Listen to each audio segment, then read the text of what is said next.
The current position of the unborn child in Europe and in the world indeed is that it is largely unprotected, except in certain countries like, for example, Ireland, Malta and Poland.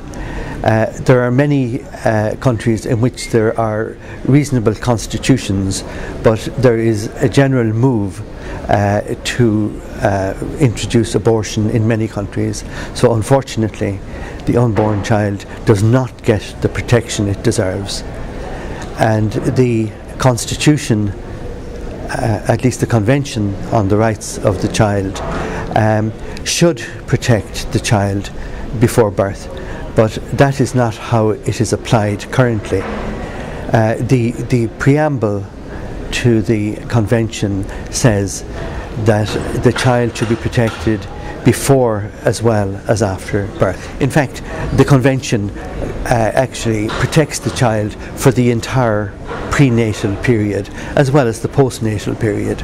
So it's absolutely certain that it is being wrongly applied at present.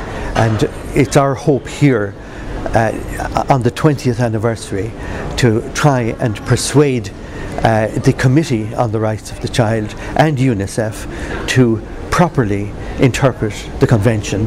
And the scientific debate is very clear. The science now tells us that right from fertilization there is a new DNA present. It is a separate DNA from that of the mother, separate from that of the father. It is a unique DNA which is that of a new human being. That is the newly conceived child. So yes, medical science can now prove that there is a new human being there right from the moment of conception. There are many people in the United Nations who do not agree with what I am saying.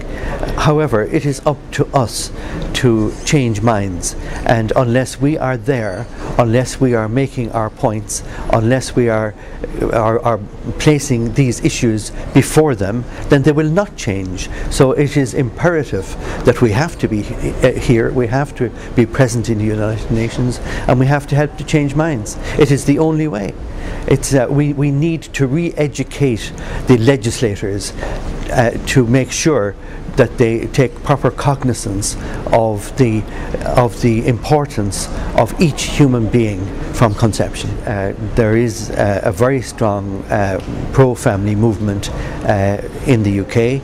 In fact, it's growing, and perhaps the more liberal laws and legislation becomes, the more it will grow, because parents recognize the importance of family and the importance of ensuring that their children are educated in a proper manner. I am aware that currently the Spanish government is trying to liberalize abortion, and I would say to any NGO that this must be resisted at all costs.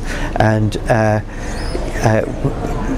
one of the ways of doing that is by using the international legislation, such as the Convention on the Rights of the Child, and indeed the Universal Declaration and the other international covenants, because they all have fairly good language that supports the right of the child to life before birth.